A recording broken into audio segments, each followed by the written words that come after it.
They don't want us to know our true nature.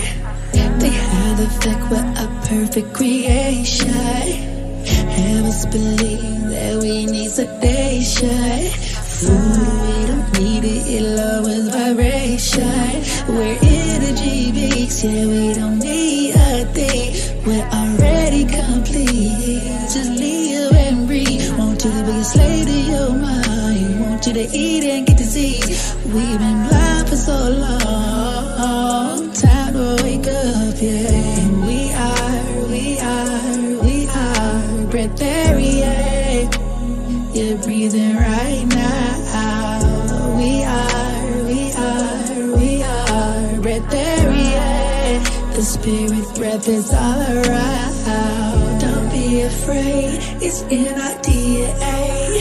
We are meant to thrive on subtle energies. It's not far-fetched, no matter what you believe. This is really heaven on earth, but you just gotta say, don't be afraid, it's in our DNA. We are meant to thrive on subtle energies. It's not far-fetched, no matter what you believe. This is really heaven on earth, but you just gotta say.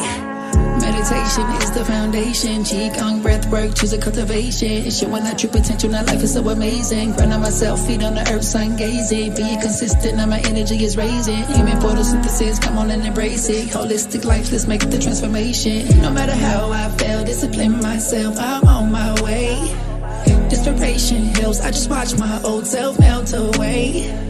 Gotta make this change, doing this for me. Higher self awaits. We can live forever or for a very long time, I say. Don't be afraid, it's in our DNA. We are meant to thrive on subtle energies. It's not far-fetched, no matter what you believe. This is really heaven on earth, but you just gotta say, don't be afraid, it's in our DNA. We are meant to thrive on subtle energies. It's not far-fetched, no matter what you believe. This is really heaven on earth, but you just gotta say.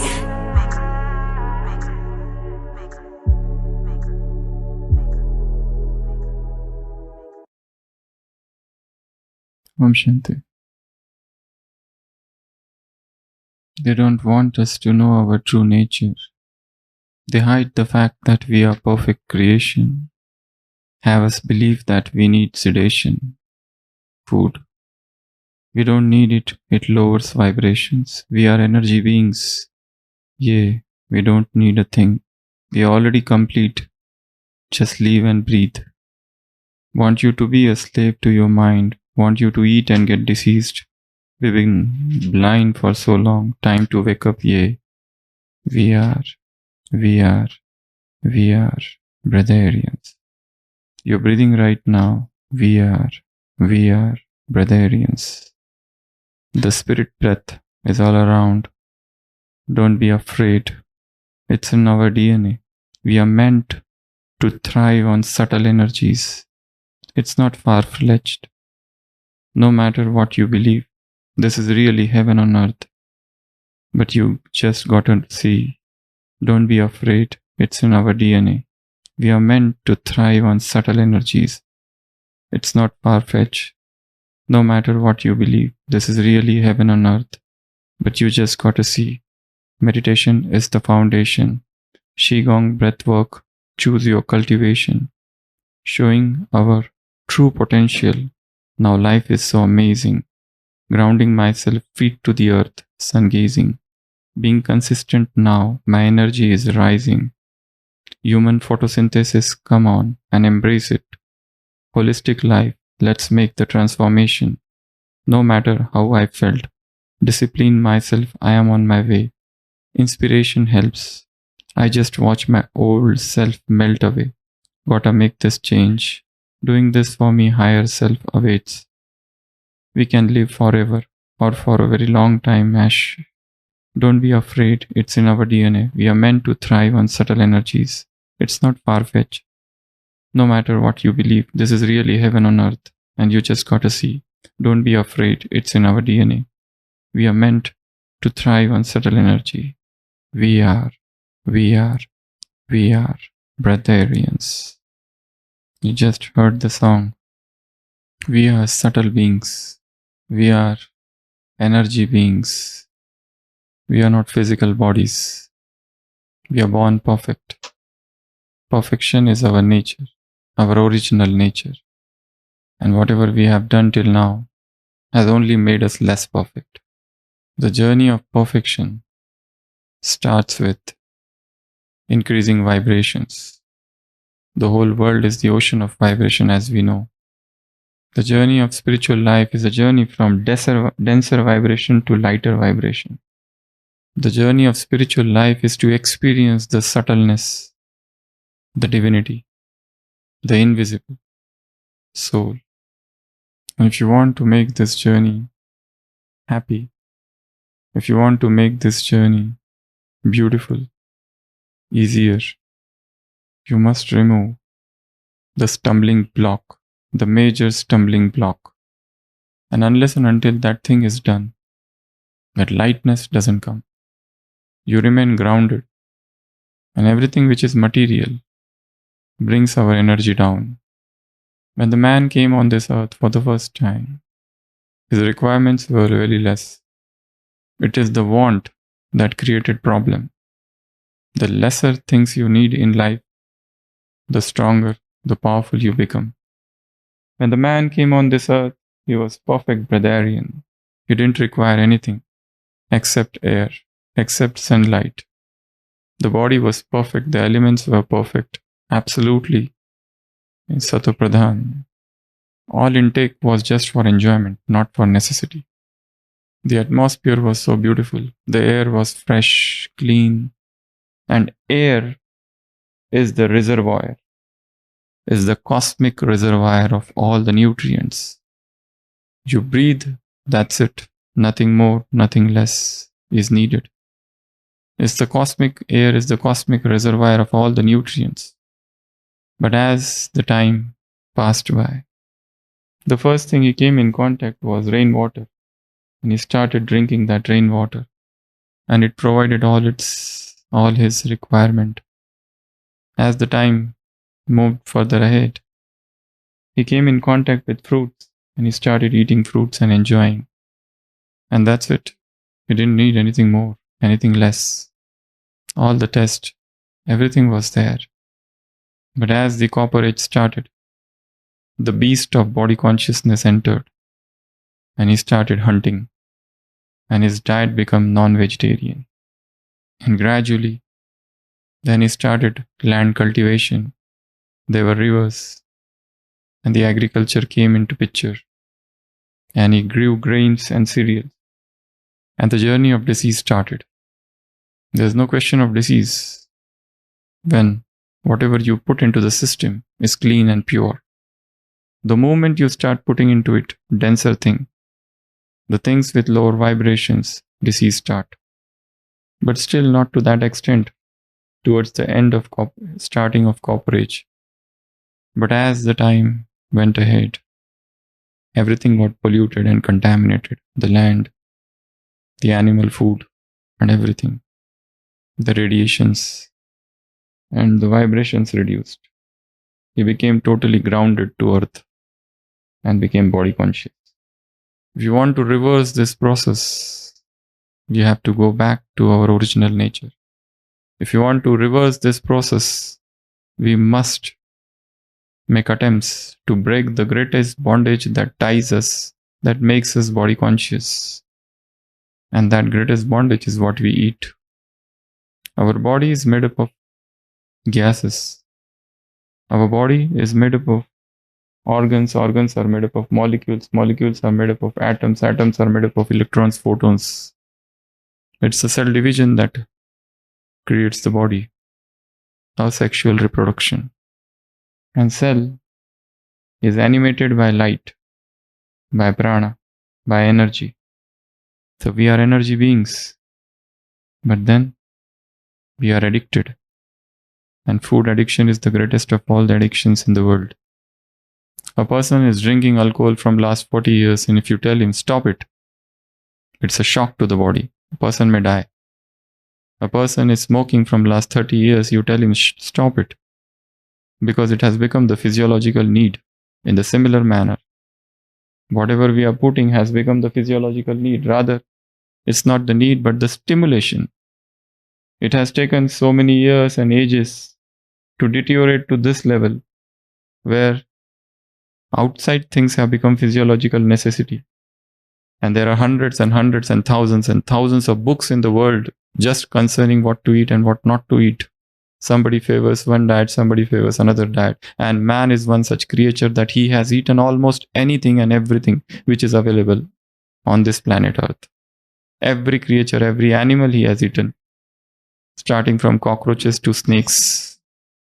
One fast food shop opens and it gives employment to 3 people: doctor, pharmacist, and dietitian, to reduce weight. Food industry and the drug industry are the greatest industries in this world. So we already completed 100 days of this retreat of Satyam and Shivam and Sundaram. Now the last 8 days, they should be volcanic. They should be fierce. They should be life-changing. And as I said, unless and until you attack on your greatest addiction, the earthquake doesn't come. If you want the earthquake to come, attack on this addiction. The moment this addiction is attacked, you find that so many other sub-addictions and smaller addictions are affected. Why do we eat? There are about 12 reasons for eating. What are they? First, FNB. First is real need of body, R and B. Body needs it. That is the reason we eat. But that's not any ultimate reason. Second is emotion. We eat because of emotions. When we are extremely excited or extremely unhappy, it reflects on eating. 2 persons eating the same food with the same ingredients, and yet one gets sick, another doesn't get sick. Because nutritive value also depends upon emotions. So emotions play a great role. And that's why half of the world is overweight, obese, because of emotional eating. Emotions are unstable. When the emotions become very stable, you find that your appetite becomes stable. You don't give way to overeating. The third is habit. It has become an habit. It is an acquired habit. Acquired and harmful habit also, I can say. The moment you put something into the system, things start revolving, happening. From where the food has come, who has earned it, how it is earned, what are the contaminations, who has prepared it, what were the thoughts of the person, everything affects. There was a person, a sannyasi, a yogi going on, and it was desert. And he was extremely thirsty and he could not see anything around. And suddenly he spots a well. He goes near that well, but there is nothing how to fetch the water. But suddenly his vision catches a bucket is there. And he puts that bucket into the water and drinks the water. His thirst is quenched and he's about to go. But suddenly he feels, why should not I carry the bucket along with me? Why should I go just like that? The bucket might be useful in future. So he carries the bucket. But after walking a certain distance, suddenly he realizes, I am a sannyasi. What I am doing, why I am carrying this bucket? And why such a thought arose in my mind? I gave up the whole world and everything. And he goes back and inquires about that well. And he comes to know that long back, the person who had built that well was a thief. So the vibrations of theft the well was carrying. So we never know what you are eating. So many people are involved. The farmer, he was drunk while he was tilling the soil. He was vicious. The persons who carried the mothers, everybody who is in the process, who prepared, who processed, who offered bhog, and so many things. So everyone's thought is included in that. So you never know what you are eating. So many things affect. So one is habit. The fourth is addiction. It's almost an addiction. You don't need it, but you are addicted. You are told, you must eat this, you should, at 8 o'clock, you should have this. 6 o'clock, you should have this. Get up and drink 10 glasses of water. We have been taught, drink 4 glasses of water. 6 o'clock you eat, 8 o'clock you eat, 10 o'clock you eat, 12 o'clock you eat. Whole day you keep on eating. Like a glutton. Every time you eat, you bring down your vibrations. The next is fear. The society has instilled fear in our mind. Eat this, eat that. Otherwise you will become weak. You will die. Fear. Then, why do we eat? Meetings, social gatherings. There is no question of appetite. There is no question of anything. Because we are attending meetings and functions. That's why it's compulsory. Then, victory. Every reward. How do we celebrate? Reward, victory, celebrations. We eat. Festivals. How do we celebrate? Is there any festival without food? Diwali. And come and dance and sing and go back home. So, reward, victory. Then, economy. You don't want to waste it. Put it into the mouth, into the stomach rather than throwing out. You don't want to waste. I say that it is better to throw than to put into the mouth. Let somebody, some animals, they might love it, rather than you putting it into the mouth and suffering. So that's also one of the reasons. Second, another, compelling. Parents force, eat, eat, eat, eat. Child says, I don't want. He runs away. He is brought back and forced, compelled. So compelling is one of the reasons. Especially children. They are forced. What else? Grounding. One of the reasons is grounding. This is for highly spiritually evolved people. They remain in a very exalted stage, but they want to come down on earth. So they eat. So that eating brings the vibration down, so that they can stay on this earth for grounding purpose. Then, dietary change. The reason for eating is dietary change. Somebody wants to lose weight, somebody wants to gain weight. The whole world is suffering from this issue. Somebody wants to lose, somebody wants to gain. Any attempt to lose or any attempt to gain harms the body. We have to reach a stage where there is no loss, no gain. It remains stable. That will happen only when the body is in sync with nature. When you survive on the cosmic principles, when you understand the deeper principles of mind. Then next, taste. Why we eat? Does anybody think of calories? No, it's just for the taste. You just enjoy it. It's so delicious, yummy. There's no question of anything. Who is the one who keeps on doing calorie counting? Nobody. Why do people overeat? Because it is tasty. When it is not tasty, your appetite goes away. You go to the dining, you see bitter gourd. Appetite is gone. People say, oh, please eat. I say, no, I'm okay today. I'm feeling nausea. And then suddenly somebody brings some paneer or something. Automatically, appetite comes back. Till now you were thinking of going to sleep. I'm already full. But when something tastier comes, it goes away. Next, appearance. Why do we eat? Appear. It is so attractive and tempting, colorful. It's a color that pulls the man. We eat because of color. There's no question of, we'll come to that. So it's out of the 12 reasons for eating, one of the reasons is color, appearance, how it appears.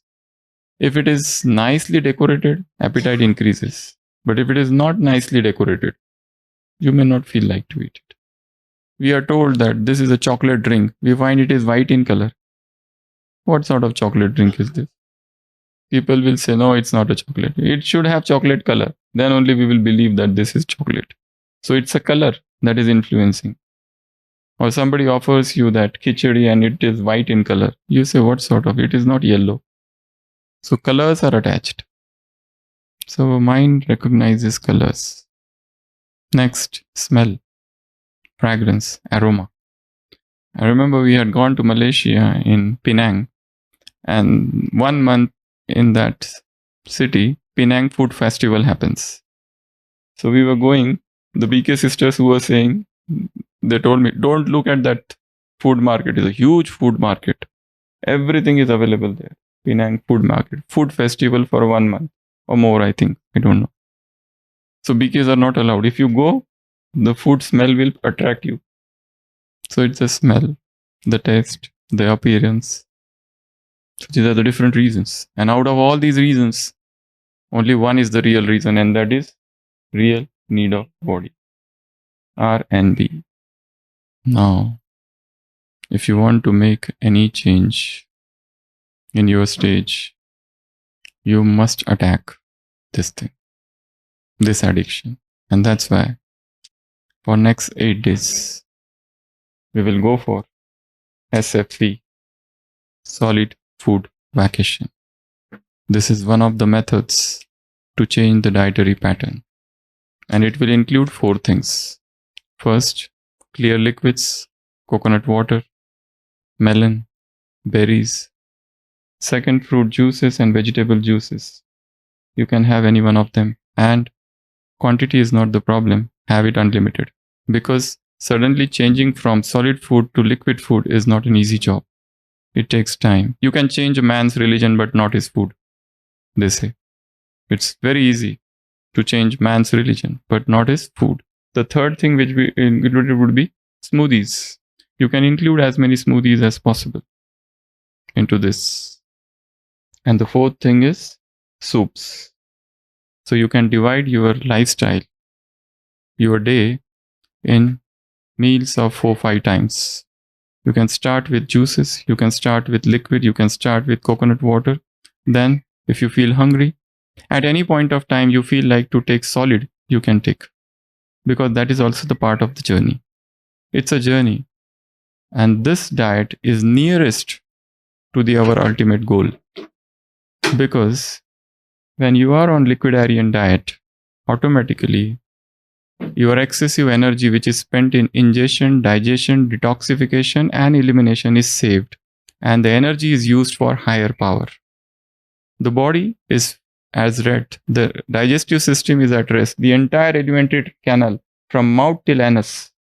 This entire canal starting from mouth and then esophagus and then stomach and then duodenum and then jejunum and then ileum and then transverse colon, ascending colon, transverse colon, descending colon and sigmoid and rectum and anal region. This entire intestine column should remain free from trouble, should remain free from toxins and irritants. So you can create a lot of smoothies, thick smoothies. You can create a lot of liquids, different sort of liquids. You can have soups, but as far as possible, keep them less cooked or raw. But if not possible, then you can steam or boil and create smoothies and soups. In the initial stage, those who have never done it before, they can begin this journey. You can divide your diet into 5 types, 5 times a day or 6 times a day.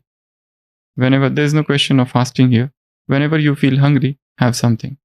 But see that it should not be solid. Keep it liquid. Liquid, liquid, and liquid. The body is made up of gases. Ultimately, whatever solid we put, we convert that into liquid, and liquids are converted into gases. So, when this happens, you find automatically your spiritual energy rises up. You find that you emotionally become stable. You don't suffer from dehydration. Your energy levels go very high. Your churning happens naturally. You don't get tired. Your sleep reduces on its own. Your physical strength increases because the blockages are removed. You are an entirely different person. Your emotions change. Psychic, in the initial phases, one might encounter certain problems. In the next 8 days, we'll see what are those problems. But definitely, this will be a major, big change. And when this change happens, you enter into unknown territory. All your fears will go away. It is actually attacking the belief system. I need this, I need that, I need that. You don't need all those things. You can survive with so minimal things and you become powerful. Your thinking becomes clear. Clarity of mind increases. So for next 8 days, we will discuss solid food, vacation or liquidarian diet, and the benefits associated, the challenges, the fear, the problems, the side effects, the complications, everything associated with it. So these are the last 10 days of this retreat of Satyam, Shivam and Sundaram. Om Shanti.